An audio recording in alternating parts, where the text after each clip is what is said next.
Good morning face మంచి health tip మీకోసం. So gut health ఉంటే ఖచ్చితంగా మన ఆరోగ్యం బాగుంటుంది, మనకు స్ట్రెస్ కూడా తక్కువ ఉంటుంది. కాబట్టి మనం గట్ని చాలా హెల్తీగా ఉంచుకోవాలి. సో దానికోసం కొన్ని టిప్స్ ఉన్నాయి. సరైన ఫుడ్ తీసుకోవాలి, ప్రోబయాటిక్స్ అండ్ ప్రీబయాటిక్స్ ఉన్న ఫుడ్ తీసుకోవాలి. సో పెరుగు, బనానా, వెల్లుల్లి, ఉల్లిపాయలు ఇవి మనకు గుడ్ బ్యాక్టీరియాని పెంచి గట్ని స్ట్రాంగ్గా ఉంచుతాయి ఫ్రెండ్స్. కాబట్టి వీటిని మనం రోజటి ఆహారంలో చేర్చుకోవాలి. సో అదేవిధంగా నీళ్లు బాగా తాగాలి. అఫ్కోర్స్ ఇప్పుడు ఎండాకాలం బాగానే తాగుతాం, కానీ ఎప్పుడు బాగా తాగాలి. ఫైబర్ మాస్ట్, రోజుకు చాలానే నీళ్లు తాగండి. ఫైబర్ ఎక్కువగా ఉన్న ఫుడ్, పండ్లు, కూరగాయలు, గోధుమలు తీసుకుంటే చాలా మంచిది. ఈ డైజెషన్ స్మూత్గా అయ్యేటట్టు చేస్తాయి కాబట్టి గట్ హెల్త్ బాగుంటుంది.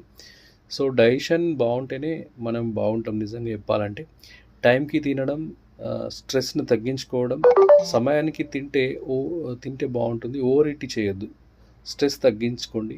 ఎందుకంటే స్ట్రెస్ గట్ హెల్త్ని డైరెక్ట్గా ప్రభావితం చేస్తుంది.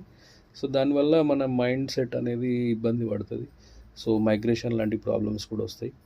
సో ఈ 3 హ్యాబిట్స్ కనుక మనం పాటిస్తే ఖచ్చితంగా మన గట్ హెల్త్ బాగుంటుంది. దీంతోపాటు మీరు ఎర్లీ మార్నింగ్ సో ఖచ్చితంగా వామ్ వాటర్తో స్టార్ట్ చేయండి, అది ఇంకా మంచి హెల్ప్ చేస్తుంది. సో దీంతోపాటు ఒకవేళ మీకు ఇవన్నీ వాడడం తెలుస్తలేదు, ఇబ్బంది అవుతుంది అనుకుంటే కూడా సో మనకి వెస్టీజ్ సప్లిమెంట్స్ ఉన్నాయి.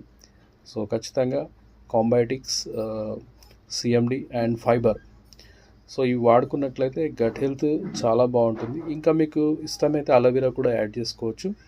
సో నేను మీ Kiran. So wish you health.